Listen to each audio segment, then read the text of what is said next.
मंच पर उपस्थित पश्चिम बंगाल भारतीय जनता पार्टी के अध्यक्ष श्रीमान दिलीप घोष जी,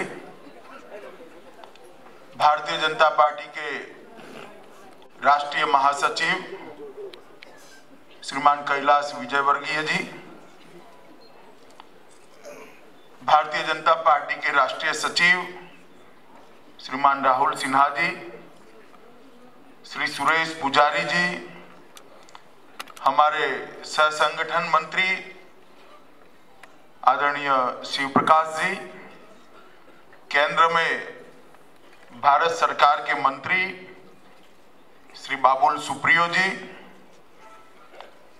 राज्यसभा की संसद सदस्य श्रीमती रूपा गांगुली जी, मंच पर बैठे हुए भारतीय जनता पार्टी के सभी पूर्व अध्यक्ष महोदय, प्रदेश के महामंत्री महोदय और हमारे संगठन मंत्री श्री सुब्रत चटर्जी जी, और आज भारतीय जनता पार्टी के निमंत्रण पर यहां आए हुए सभी प्रबुद्ध जन एवं कार्यकर्ता भाइयों और बहनों, आज मैं बंगाल के दौरे पर हूं। मेरा 3 दिन के दौरे का दूसरा दिन है। दोपहर को प्रेस वार्ता थी, जितनी भी राजनीतिक बात करनी थी मैंने वहां कर दी है। मैं आप लोगों से, आप सभी हमारे निमंत्रण पर यहां आए हो तो कोई पॉलिटिकल बात करने के लिए यहां नहीं आया। मैं आपको राजनीतिक क्षेत्र के एक विद्यार्थी के नाते देश की तत्कालीन अभी की जो राजनीतिक परिस्थिति है इसका विश्लेषण आपके सामने रखने आया हूं, और उसके साथ ही आपको अपील करने भी आया हूं कि आप सभी, अगर मेरी बात करने के बाद आपको ठीक लगता है तो बंगाल की अभी की जो परिस्थिति है उसको बदलने के लिए भारतीय जनता पार्टी का सहयोग जरूर करिए। मित्रों, इस देश में लगभग 1650 पार्टियां अलग अलग प्रकार की बनी हुई हैं। कुछ रजिस्टर्ड अनरजिस्टर्ड टाइप की पार्टियां हैं, कुछ क्षेत्रीय दल हैं, कुछ राष्ट्रीय पार्टियां हैं, और भारतीय जनता पार्टी, कांग्रेस पार्टी और कम्युनिस्ट पार्टी जैसी राष्ट्रीय पार्टियां भी हैं। और जब हमने संविधान सभा ने हमारी भारत के संविधान की निर्मिति के वक्त मल्टी पार्टी डेमोक्रेटिक सिस्टम को हमने एक्सेप्ट किया है, बहुपक्षीय संसदीय लोकतांत्रिक व्यवस्था को जब हमने स्वीकार किया है तो उस वक्त बहुत महत्वपूर्ण है कि इस देश के पार्टियों का, पॉलिटिकल पार्टीज का प्रवाह किस तरह से बहता है, क्योंकि ये पॉलिटिकल पार्टीज का जो प्रवाह बहता है वही आगे जाकर देश का भविष्य सुनिश्चित करता है, चाहे राज्य हो चाहे केंद्र हो।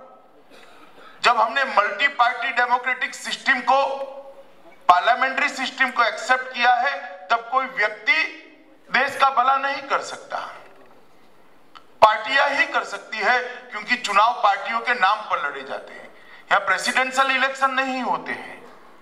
पार्लियामेंट्री कॉन्स्टिट्यूएंसी वाइज पार्लियामेंट के मेंबर को जनता चुनती है और वो जाकर मिलकर एक सरकार की रचना करते हैं। तो सबसे पहले मैं आप सभी बंगाल के प्रबुद्ध जनों को ये कहना चाहता हूं कि बंगाल की जनता के लिए बहुत जरूरी है कि 1650 पार्टियों का जो एक गोल बना है उसमें पार्टियों को पहले समझिए।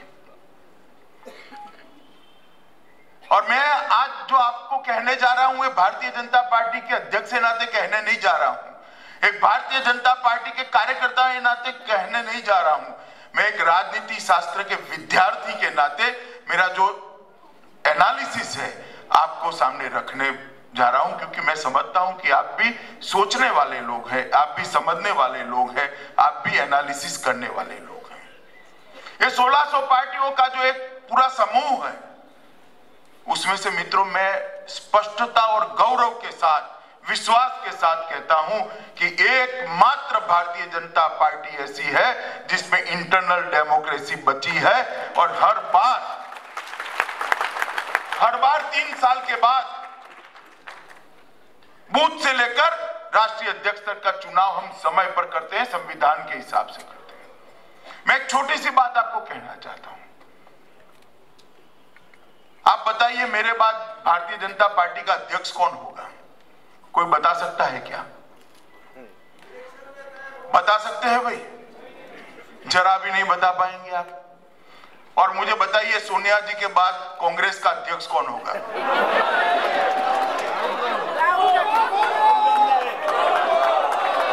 सबको जवाब मालूम है। भगवान लंबी आयु दे ममता जी को, मगर उनका वारिस कौन है सबको मालूम है। आंतरिक लोकतंत्र जिस पार्टी में नहीं है वो पार्टी लोकतंत्र का भला नहीं कर सकती।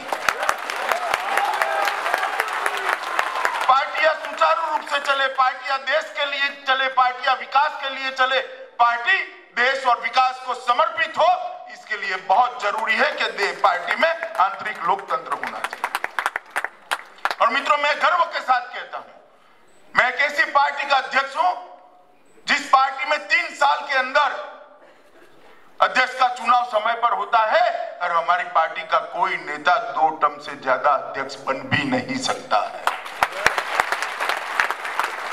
बंगाल के लोगों को शायद मेरा परिचय ज्यादा न हो क्योंकि मैं गुजरात में ठेठ दूर पश्चिम कोने से आता हूं और पूरब में खड़ा हूं, मगर मेरे जीवन की राजनीतिक कैरियर की शुरुआत एक छोटे से बूथ के अध्यक्ष से नाते हुई थी। वहां से कोई पॉलिटिकल बैकग्राउंड न होने के बावजूद इस महान पार्टी ने मुझे देश का राष्ट्रीय अध्यक्ष बनाने का काम। इसलिए बहुत महत्वपूर्ण है कि जो परिवर्तन लाना होता है वो परिवर्तन वही पार्टियां ला सकती है जिसके अंदर आंतरिक लोकतंत्र हो। अगर अंदर आंतरिक लोकतंत्र है तो पार्टी की कैडर आवाज उठाती है, नेतृत्व गुमराह होता है तो उसको रोकने का साहस होता है। आज मेरे बूथ का छोटा सा कार्यकर्ता मुझे कह सकता है, अमित भाई ये बात ठीक नहीं है, इसको सुधार करिए, क्योंकि उसमें हिम्मत है, वो हमारे संविधान से प्रोटेक्टेड है। उसको मेरी कृपा से अपनी कैरियर नहीं बनानी है, अपनी मेहनत, सूझबूझ और परफॉर्मेंस से अपनी कैरियर बनानी है। तो मित्रों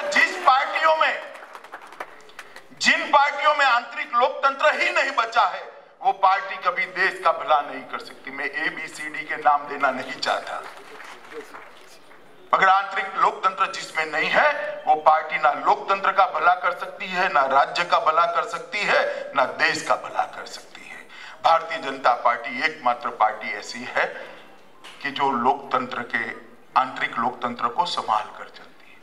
दूसरी महत्वपूर्ण बात है पार्टी के लिए कि कौन सी पार्टी विचारधारा के आधार पर चलती है, कौन सी पार्टी आइडियोलॉजी के आधार पर चलती है और कौन सी पार्टी आइडियोलॉजी के इंप्लीमेंटेशन के लिए, उसके अमलीकरण के लिए सीरियस है, गंभीर है। ये भी बड़ी महत्वपूर्ण बात है। मित्रों 1650 पार्टियों के इस जंगल के अंदर आइडियोलॉजी का सूखा पड़ गया है। आइडियोलॉजी दूरबीन लेकर ढूंढ कर भी नहीं मिलती। मैं आपको गौरव के साथ कहता हूं कि 1950 से जनसंघ से जनता पार्टी से लेकर भारतीय जनता पार्टी तक मेरी पार्टी की यात्रा भले मंथर गति से चली हो, भले स्लो चली हो, मगर मेरी पार्टी की विकास यात्रा आइडियोलॉजी के आधार पर ही चली है। जब पार्टी की स्थापना हुई तब भी मेरा कार्यकर्ता भारत माता की जय और वंदे मातरम का नारा लगाता था और आज भी भारत माता की जय और वंदे मातरम का नारा लगाता है। सांस्कृतिक राष्ट्रवाद के अंदर साथ इस देश का विकास करना और हर कोने में विकास पहुंचाने मेरी पार्टी का मंत्र है मित्रों। और इसी के के कारण हमारी पार्टी तो अस्तित्व में आई थी, वरना पार्टी बनाने की जरूरत क्या थी? हम किसी से अलग नहीं हुए। डॉक्टर श्यामा प्रसाद मुखर्जी जी ने जब पार्टी बनाई तब वो उद्योग मंत्री थे, पद त्याग कर निकले थे।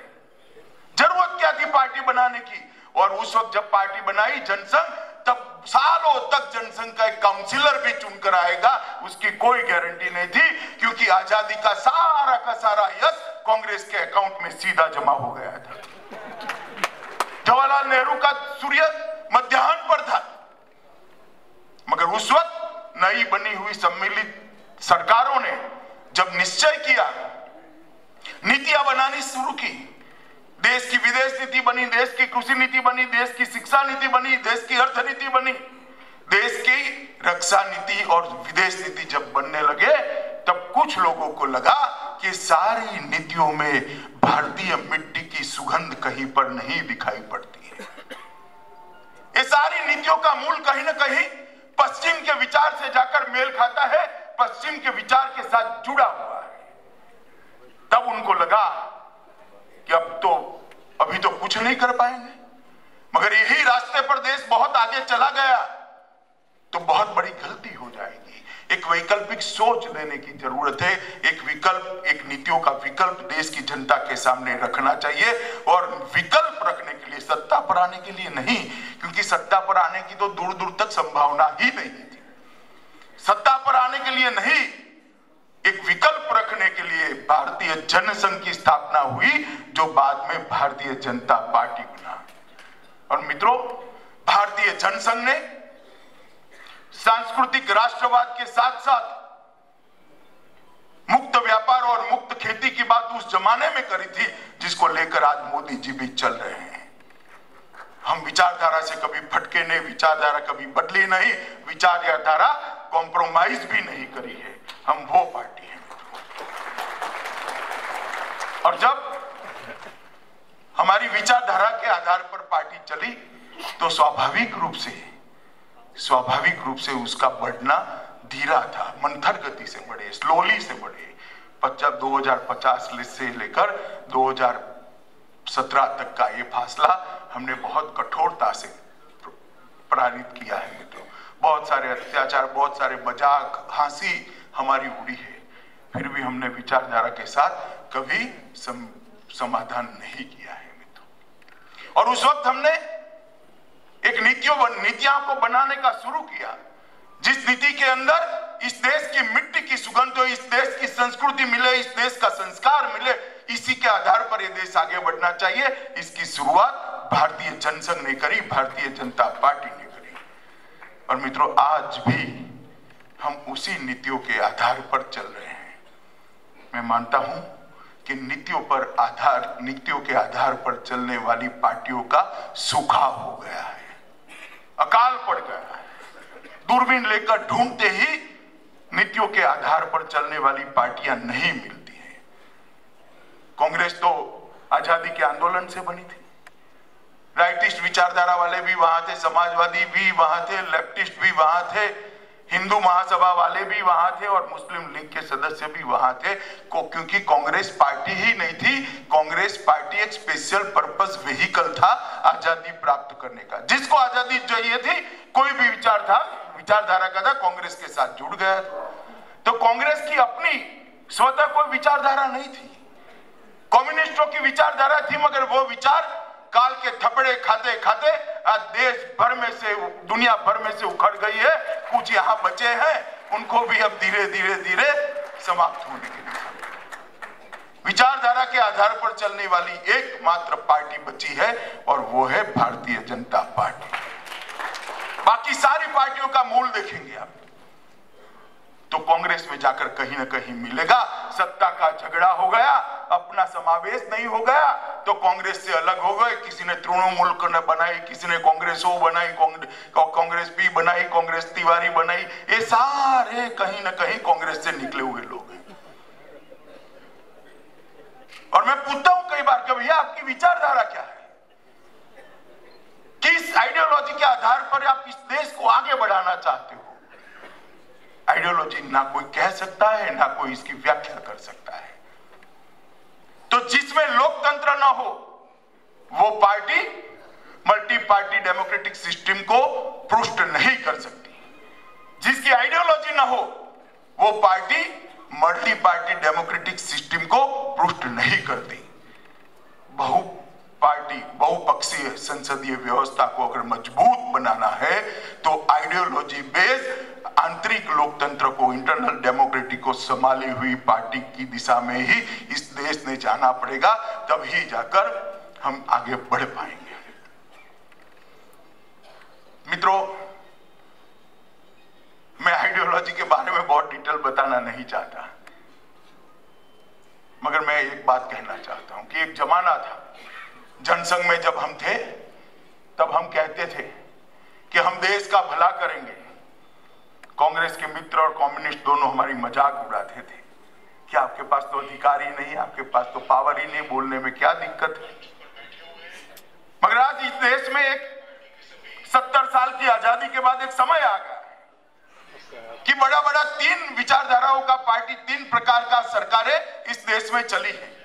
एक तो कांग्रेस की सरकारें चली, राज्य में भी चली, केंद्र में भी चली।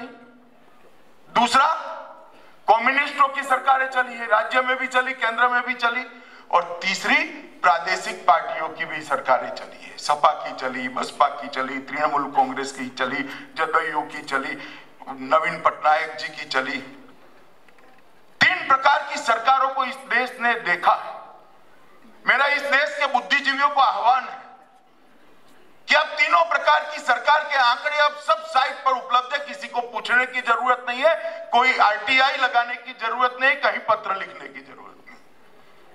देश बहुत आगे बढ़ चुका है, सारे आंकड़े उपलब्ध हैं। आप सभी लोग एनालिसिस करिएगा कांग्रेस पार्टी का समय, कम्युनिस्ट पार्टी की सरकारों का परफॉर्मेंस, क्षेत्रीय पार्टियों का परफॉर्मेंस और भारतीय जनता पार्टी की सरकारों का परफॉर्मेंस। ये चारों के आंकड़े आप मिलाकर देख लीजिएगा। मैंने तो देखे, इसलिए कहता हूं कि जहां भारतीय जनता पार्टी की सरकार आई वहां विकास हुआ है, वो राज्य आगे बढ़ गया है। विकास के मामले में भारतीय जनता पार्टी का रिकॉर्ड, भारतीय जनता पार्टी की सरकारों का रिकॉर्ड सभी से बेहतर है। और मैं इतने जोर से सार्वजनिक रूप से इसलिए कह रहा हूं कि आप सबको छुट्टी है, आप सब लोग इसका एनालिसिस कर सकते हैं डाउनलोड कराकर कि एग्रीकल्चर ग्रोथ रेट किसने बढ़ाया, जीडीपी किसने बढ़ाया, शिक्षा की स्थिति किसने आगे बढ़ाई, इंफ्रास्ट्रक्चर किसने आगे बढ़ाया, हेल्थ की पोजीशन को किसने इंप्रूव किया, गरीबी उन्मूलन की दिशा में कौन आगे बढ़ा, रोजगारी की दिशा में कौन आगे बढ़ा, न्यूट्रिशन की दिशा में कौन आगे बढ़ा। अगर आंकड़े आप ठीक से तुलनात्मक रूप से देख लोगे तो मालूम पड़ जाएगा कि भारतीय जनता पार्टी ने ही इस देश को आगे बढ़ाने का काम किया है। और इसीलिए जहां भारतीय जनता पार्टी की सरकारें आई वहां बार बार चुनकर आई। हम गुजरात में चुनकर आए, 1990 से आज तक हम नहीं हारे हैं। हम मध्य प्रदेश में चुनकर आए, 17 साल से हमारा शासन है। हम छत्तीसगढ़ में चुनकर आए, कभी नहीं हारे। राजस्थान में भी बार बार जीत रहे, और अब हरियाणा, झारखंड, महाराष्ट्र, जम्मू कश्मीर, असम, उत्तर प्रदेश, उत्तराखंड, ये भारतीय जनता पार्टी का फैलाव है। वो हमारे नेता खूबसूरत है इसलिए वोट नहीं मिलते हैं भाई। हमारा परफॉर्मेंस अच्छा है इसलिए देश की जनता भारतीय जनता पार्टी को चुनती है। और आप याद करिए 2012 को, 10 साल तक यूपीए की सरकार चली इस देश में, क्या माहौल था। देश का युवा आक्रोशित था, उसको अपना भविष्य कहीं दिखाई नहीं पड़ता था। महिलाएं अपने आप को असुरक्षित महसूस करती थी, सीमाओं का रोज अतिक्रमण होता था। भाई हेमराज का सर काटकर पाकिस्तान की धरती पर ले जाकर उसको अपमानित करते थे। छोटे छोटे देश भी हिंदुस्तान की मजाक उड़ाते थे। देश का प्रधानमंत्री कहीं विदेश में जाए तो कोने में छपता था कि बेल्जियम जाकर आ गए। ना दुनिया नोट लेती थी, ना देश नोट लेता था। किसी को मालूम भी नहीं पड़ता था वहां जाते थे, 2 पन्ने का भाषण लेकर जाते थे, 2 पन्ने का अंग्रेजी में लिखा हुआ भाषण पढ़कर वापिस चले आते थे। कभी कभी तो वियतनाम का भाषण बल्गेरिया में पढ़ देते थे और बल्गेरिया का वियतनाम में। जगहसाई होती थी हमारी, और देश का सम्मान दुनिया में नीचे, सबसे नीचे स्तर पर पहुंचा था। और 2014 में सौभाग्य से बहुत कम समय के अंदर देश में चुनाव आ गए। अर्थव्यवस्था उस वक्त पटरी पर से उतर गई थी, पॉलिसी पैरालिसिस हुआ था सरकार को, नीतियों के मामले में लकवा मार गया था सरकार को। हर मंत्री अपने आप को प्रधानमंत्री मानता था, और प्रधानमंत्री ऐसा था जिसको कोई प्रधानमंत्री नहीं मानता। उनकी आवाज सुनने के लिए महीनों तक देश की जनता राह देखती थी कि प्रधानमंत्री कभी कुछ बोल भी दे। इस प्रकार के अजीब माहौल के अंदर 2014 का चुनाव आया।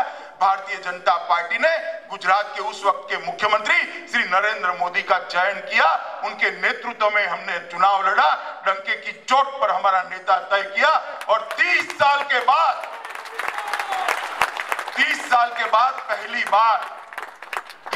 बाद पहली बार इस देश में किसी दल को पूर्ण बहुमत मिला और एक स्थिर सरकार अस्तित्व। आजादी के बाद पहली बार किसी गैर कांग्रेसी सरकार को, किसी गैर कांग्रेसी पार्टी को पूर्ण बहुमत देने का काम ये देश की जनता ने किया, और श्री नरेंद्र मोदी देश के नेता बने, प्रधानमंत्री बने। और मित्रों, 2014 से 2017 का सफर देश के सामने है।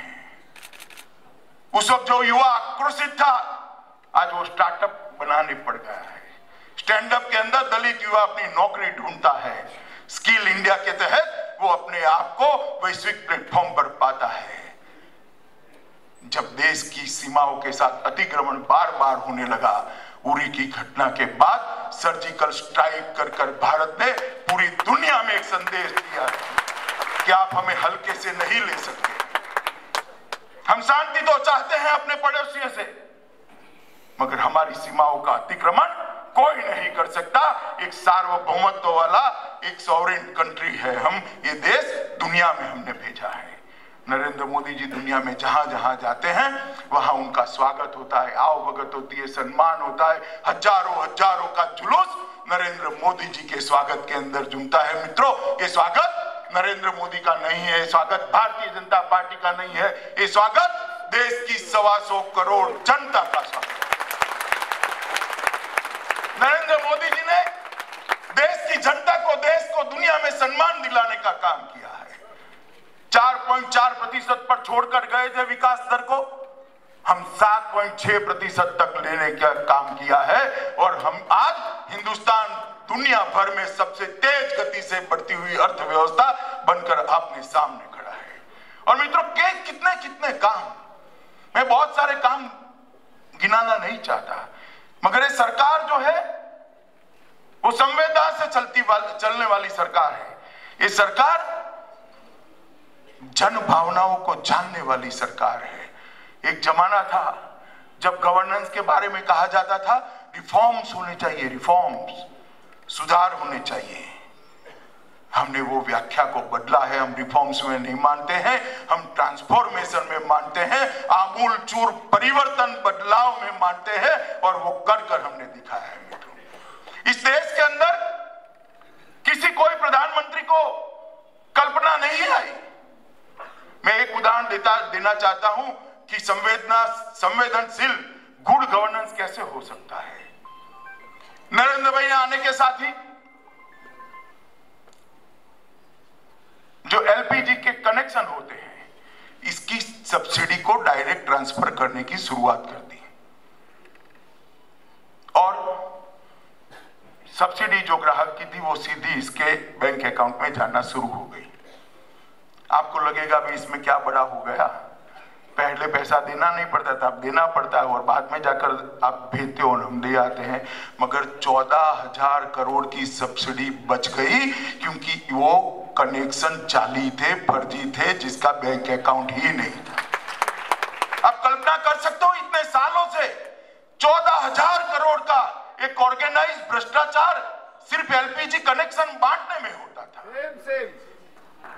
जब मालूम पड़ा कि वो कनेक्शन कहां जाते थे, 5 सितारा होटल में धनिकों का खाना पकाने के अंदर एक कनेक्शन, सब्सिडी युक्त कनेक्शन उपयोग में आते थे, वो व्यवस्था को श्री नरेंद्र मोदी ने बंद कर दिया।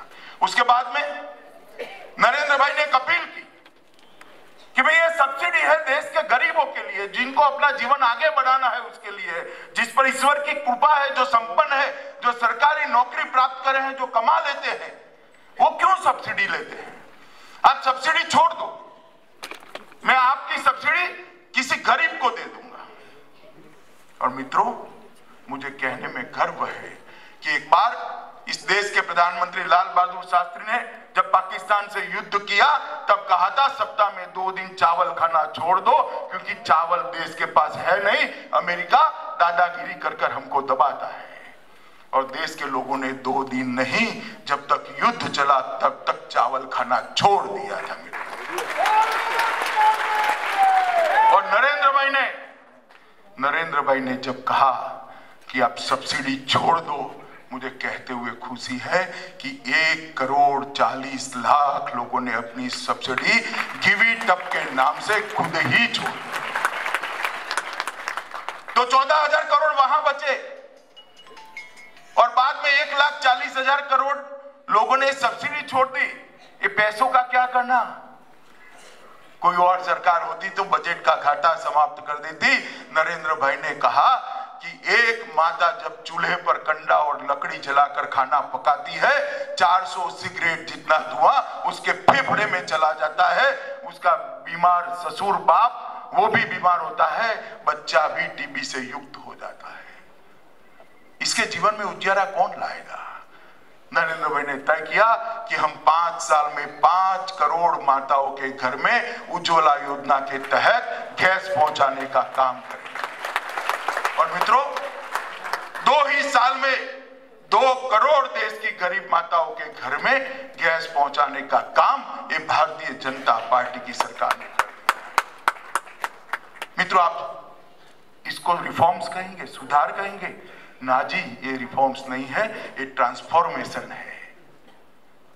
रिफॉर्म शब्द छोटा पड़ गया। आपने डायरेक्ट सब्सिडी भेजी, ये रिफॉर्म्स है। आपने अपील करी, ये आपका व्यक्तिगत इस सरकार को ऊपर ले जाने का एक व्यक्तिगत प्रयास है। और ये सारा इकट्ठा होकर जब गरीब के घर में गैस का चूल्हा पहुंचा, ये ट्रांसफॉर्मेशन है। मित्रों, इससे बड़ा कोई गुड गवर्नेंस का उदाहरण नहीं हो सकता। 4 करोड़ देश में 4 करोड़ घरों में शौचालय पहुंचाने का काम ये भारतीय जनता पार्टी की सरकार ने करा है। आप कल्पना करिए कि गांव के अंदर, दूर देहात के, ओडिशा के, यूपी के, बिहार के गांव के अंदर 16 साल की बच्ची जिसको भी अपना जीवन शुरू करना है, सुबह उसको शौच जाने के लिए खुले में जाना पड़ता होगा। ये बेटी के मन में, इसके मन पर कितना बोझ होगा, कितनी शर्म होगी। लोग मजाक उड़ाते होंगे, शर्म से मारी नजर झुकाकर वो घर पे आती होगी, इसका आत्मविश्वास समाप्त हो जाता। आप शर्म के साथ मत जुड़िए, इसका आत्मविश्वास समाप्त हो जाता होगा। वो बच्ची जिसको अभी देश को कंट्रीब्यूट करना है, देश की नागरिक बनना बाकी है, किसी का ध्यान इस पर नहीं गया था। प्रधानमंत्री जी ने इस देश में शौचालय की योजना को शुरू किया स्वच्छता अभियान के नाम पर, और 1.5 ही साल में 4 करोड़ गरीबों के घर में शौचालय भेजकर उनकी शर्म की जिंदगी से बाहर निकालने। मित्रों, इसको कहते हैं एम्पावरमेंट। ये गरीबों का सोशल एम्पावरमेंट हुआ है। उसको अच्छी जिंदगी जीने के स्वप्न देने का काम ये भारतीय जनता पार्टी की सरकार और प्रधानमंत्री नरेंद्र मोदी ने किया है। आज देश में गरीब का बच्चा जन्मता है तो उसको स्वप्न देने का अधिकार है, स्वप्न देखने का अधिकार है। पहले वो नहीं होता था, उसके पास इतना ही छोटा सा स्वप्न बेचारे के पल्ले बांधकर वो जन्म लेता था कि मेरे मृत्यु तक 2 वक्त की रोटी मिल जाए बस। भारतीय जनता पार्टी की सरकार ने इसको बदला है मित्रों, और कई सारे मामलों में हमने क्रांतिकारी निर्णय लिए हैं। 104 सैटेलाइट्स, उपग्रह एक साथ अंतरिक्ष में छोड़कर अंतरिक्ष की दुनिया में आज भारत को लीडर ए नाते प्रस्तावित करने का काम भारतीय जनता पार्टी की सरकार ने किया। नोटबंदी का फैसला, दुनिया भर के अर्थशास्त्री आश्चर्यचकित है और दीदी बहुत चिंतित है। दिखाई पड़ती है ना चिंता भाई इनकी? दिखाई पड़ती है नहीं दिखाई पड़ती है? मुझे मालूम नहीं उनका क्या लूट गया है, मैं समझ नहीं पाता। जिनके पास काला धन था उनको दिक्कतें आती, हवाई चंपल पहनने वालों को क्यों चिंता हुई भाई? ये किसके खिलाफ था? जाली नोट का व्यापार करने वाले के खिलाफ था। टैक्स भरे बगैर का पैसा जिसके घर में गड्डियां बनकर पड़ा था उनके लिए था। नरेंद्र भाई ने एक ही परिवर्तन से देश में आमूल चूर परिवर्तन लाया है और वो सारी धनराशि आज बैंकों में जमा हो गई है जो घर में पड़ी थी और देश के विकास में इसका उपयोग हो रहा है। हम तो पार्टी चलाते हैं, दुनिया की सबसे बड़ी पॉलिटिकल पार्टी है हम आज। पार्टी चलाने के लिए हमें भी पैसा चाहिए। पहले 20,000 रुपया तक कैश डोनेशन लेने की व्यवस्था थी, नरेंद्र भाई ने इसको 2,000 कर लगभग काले धन को चुनाव की राजनीति से बाहर निकालने का। मित्रों, जन धन योजना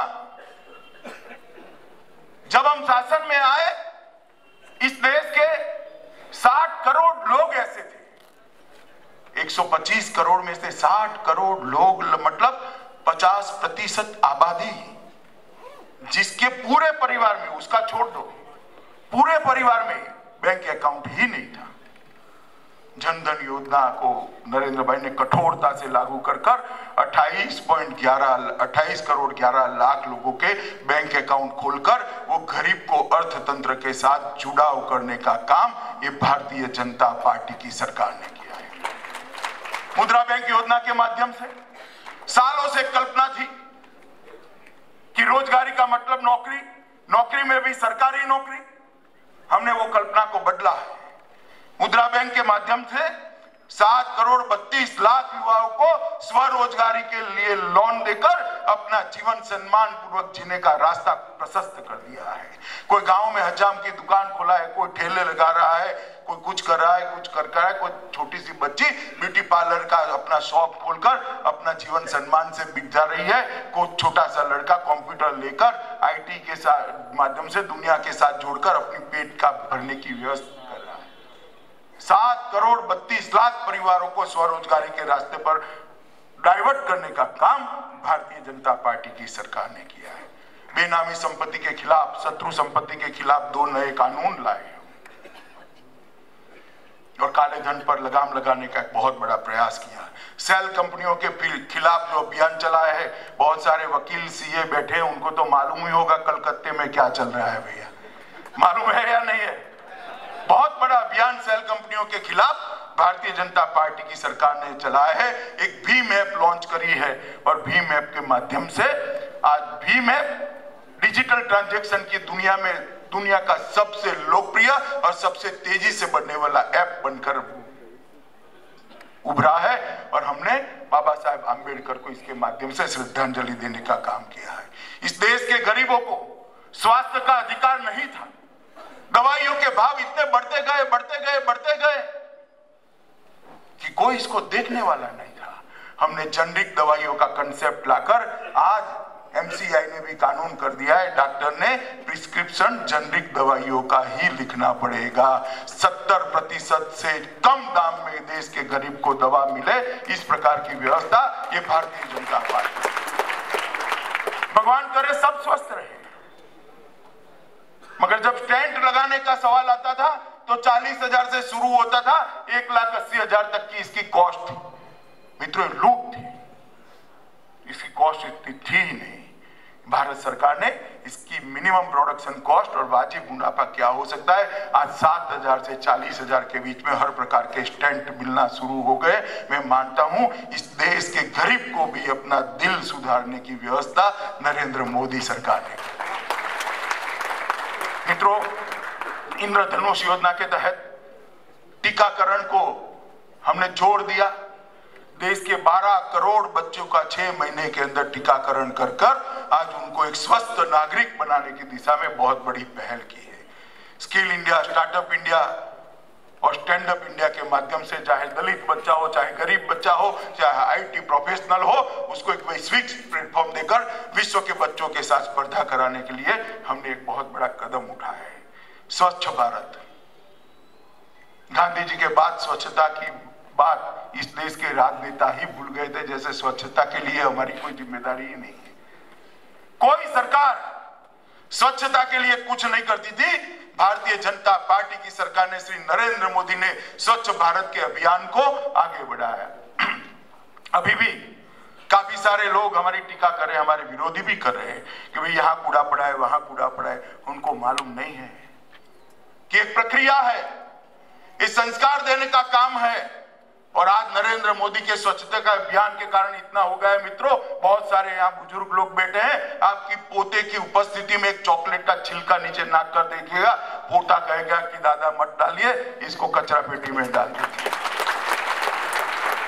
नई पीढ़ी को संस्कारित करना और स्वच्छता के संस्कार सोसाइटी के नाते, समाज के नाते पूरे समाज में इम्प्लांट करना, इसको आरोपित करना, मित्रों बहुत बड़ा काम है। सरकारों ने काम को समझा ही नहीं कि मेरा काम है, मगर इतनी बड़ी बड़ी समस्याओं को भी हमने जन भागीदारी से सुलझाने का काम किया है। नमामि गंगे के माध्यम से देश भर की नदियों को स्वच्छ करने का हमने अभियान उठाया है। और बेटी बचाओ बेटी पढ़ाओ के माध्यम से जो जेंडर रेशियो का खतरनाक अंक कम हो रहा था महिलाओं का, आज मैं बताता हूं हरियाणा के अंदर पहले 830 1000 के अनुपात में 830 महिलाएं थी, आज 999 महिलाओं का जन्म हुआ है। ये कितनी बड़ी खतरनाक समस्या थी जिसको किसी ने एड्रेस नहीं किया। भारतीय जनता पार्टी के प्रधानमंत्री नरेंद्र मोदी ने एड्रेस किया। मित्रों, बंगाल के लिए भी इस सरकार ने बहुत कुछ किया है। मैं बंगाल में नारदा, शारदा, बम धमाके, लॉ एंड ऑर्डर, फला ढिका कुछ कहना नहीं चाहता। आप सीधा बात कर लेगा ममता दीदी से, मैं आप सबके बीच में नहीं आना चाहता। मगर बंगाल के विकास के लिए हम चिंतित है और हमारा अधिकार है। नरेंद्र मोदी सरकार ने, पहले यूपीए की सरकार थी, सोनिया मनमोहन की सरकार थी, उस वक्त 13th फाइनेंस कमीशन ने 5 साल में 1,03,539 करोड़ रुपया भेजा था। मैं फिर से रिपीट करता हूं, बाद में पूछूंगा आंकड़ा कितना भेजा था, ये पूछूंगा।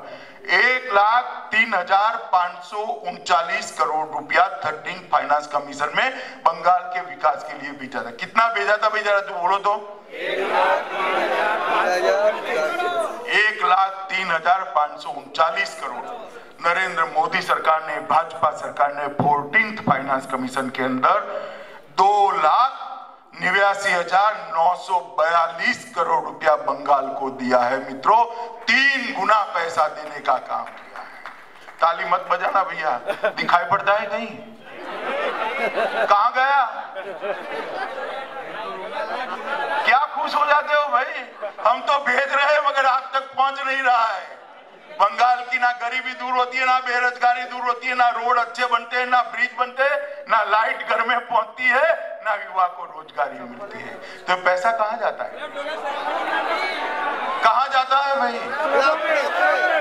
मित्रों, ब्लॉक्स ग्रांट के अंदर 17,070 करोड़ रुपया भेजते थे, हमने रेवेन्यू डेफिसिट ग्रांट को भी बढ़ाकर 3 गुना का है। और डिजास्टर की ग्रांट को, मित्रों, डिजास्टर की ग्रांट को 1263 से बढ़ाकर 2140 करोड़ किया है। ग्रांट इन एड्स को 95 से 20 करोड़ 9,520 करोड़ से बढ़ाकर 34,735 करोड़ किया है। मेरे पास तो पूरा विकास का खाका है, जो क्या किया है। रोड के लिए क्या दिया, पोर्ट के लिए क्या दिया, एग्रीकल्चर के लिए क्या दिया, शिक्षा के लिए क्या दिया, स्वास्थ्य के लिए क्या दिया, रोजगारी के क्षेत्र में स्किल इंडिया के लिए क्या किया। मगर एक डर मन में घुस गया है कि सारी योजनाएं अगर नीचे पहुंचती है तो नरेंद्र मोदी पॉपुलर हो जाएंगे, बीजेपी का हवा बन जाएगा। मित्रों, इस प्रकार से हमारा संघीय ढांचा, फेडरल स्ट्रक्चर नहीं चल सकता। जो फेडरल स्ट्रक्चर की जिम्मेदारियां हैं, हमारे संविधान ने 2 प्रकार से इसको अलग किया है।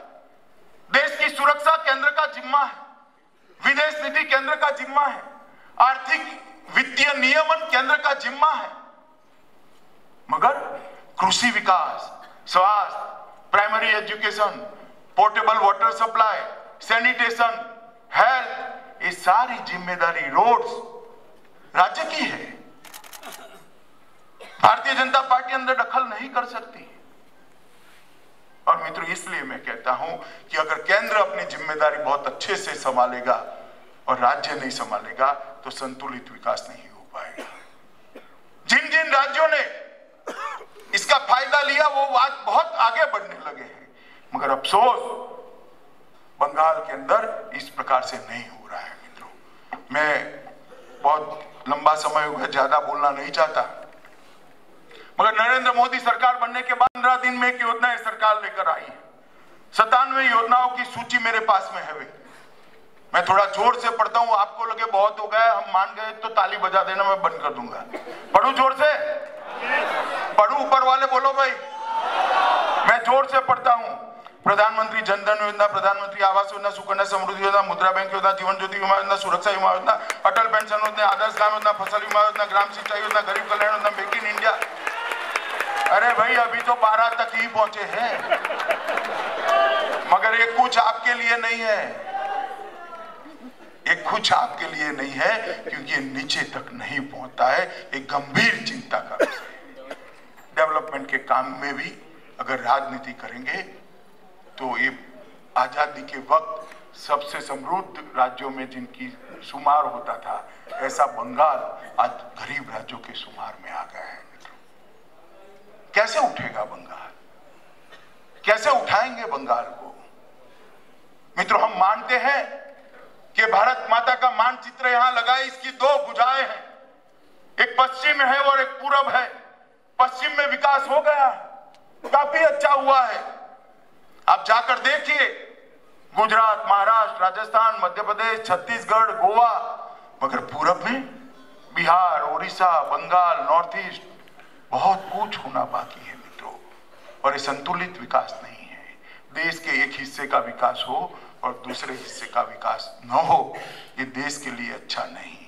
इसलिए प्रधानमंत्री जी ने कहा था, जब तक पूर्वी भारत का विकास पश्चिम की तर्ज पर नहीं होता, ये देश का विकास का कार्यक्रम समाप्त नहीं हो सकता। और मित्रों, मैं मन से कहने आया हूं, अगर पूर्वी भारत में विकास को लाना है तो हम सब प्रयास कर रहे हैं, आप भी हमारा सहयोग करिए। पूर्वी भारत में कमल का फूल खिलाना पड़ेगा, तभी जाकर विकास होगा। क्योंकि मैं फिर से एक बार रिपीट करना चाहता हूं, कि जो विचारधारा के आधार पर नहीं चलती है, व्यक्तियों के आधार पर चलती है, वो पार्टियां विकास नहीं दे सकती। जिस पार्टियों में आंतरिक लोकतंत्र न हो, वो पार्टियां विकास नहीं दे सकती। जो पार्टियां गरीब कल्याण को समर्पित न हो, वो पार्टियां विकास नहीं दे सकती। जिस पार्टी के लिए सर्वस्पर्शीय, सर्वसमावेशक विकास का दृष्टिकोण न हो, विजन न हो, विकास का मॉडल ऐसा होना चाहिए जिसमें सबके लिए जगह हो, सबका समावेश हुआ हो। और विकास का मॉडल ऐसा होना चाहिए कि विकास सबको स्पर्श कर जाए, सर्वस्पर्शीय होना चाहिए। इस प्रकार के मॉडल जो पार्टियां नहीं बना सकती, वो विकास नहीं कर सकती। मित्रों, हम बंगाल के अंदर ये दीनदयाल जन्मशती में भारतीय जनता पार्टी के संगठन के विस्तार के लिए हमारे कार्यकर्ता बहुत परिश्रम कर रहे हैं और मैं आज इसीलिए आया हूं। मेरा आप सबसे करबद्ध निवेदन है, आपने कांग्रेस को भी मौका दिया है या नहीं दिया है, मैं बताओ, जरा जोर से बोलो। कम्युनिस्टों को भी दिया है, नहीं दिया है? और तृणमूल कांग्रेस को दिया है, नहीं दिया है? कौन बाकी रहेगा है? कौन बाकी रहेगा है? तो एक मौका भारतीय जनता पार्टी को देकर देखिए, हम दोबारा वोट मांगने नहीं आएंगे, आप खुद ही वोट दे दोगे।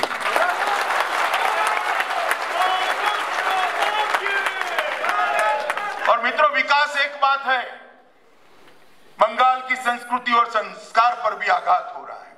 मुझे तो बड़ा आश्चर्य हो रहा है कि सरस्वती पूजा के लिए भी पुलिस की मदद की जरूरत पड़ती है। दुर्गा पूजा के विसर्जन के लिए बंगाल के निवासियों को हाईकोर्ट के द्वार खटखटाने पड़ते हैं। किस प्रकार से हम चलाना चाहते हैं सरकार को, और हम दबने वालों में से नहीं है भारतीय जनता पार्टी के कार्यकर्ता मित्रों। भारतीय जनता पार्टी के प्रदेश अध्यक्ष महोदय ने तय किया है, अब से हमारी राज्य की कार्यकारिणी के बाद भारतीय जनता पार्टी का हर कार्यक्रम सरस्वती पूजा के साथ ही शुरू हो। ये हमारी धरोहर है, ये हमारी पूंजी है, संस्कार। और बंगाल अगर संस्कार गवा देता है तो देश में कहां बच जाएगा। ये तो संस्कार भूमि है, वंदे मातरम और जनगण मन की भूमि है, रामकृष्ण परमहंस और विवेकानंद की भूमि है, बंकिम चंद्र चट्टोपाध्याय और टैगोर की भूमि है, श्यामा प्रसाद मुखर्जी की भूमि है। बंगाल अगर संस्कार छोड़ देगा तो कहां जाएंगे। मित्रों, बंगाल ने देश को संस्कार देना है, बंगाल का दायित्व है देश को संस्कार देना। तो मेरा आप सबसे करबद्ध निवेदन है कि मोदी जी के नेतृत्व में भारतीय जनता पार्टी बहुत अच्छे तरीके से देश में एक विकास का मॉडल लेकर निकली है, एक देश के सांस्कृतिक राष्ट्रवाद का मॉडल लेकर निकली है। आप सभी लोग भारतीय जनता पार्टी को एक मौका दीजिए, भारतीय जनता पार्टी का समर्थन दीजिए। इतनी ही करबद्ध निवेदन कर मेरी बात को समाप्त करता हूं। भारत माता की जय।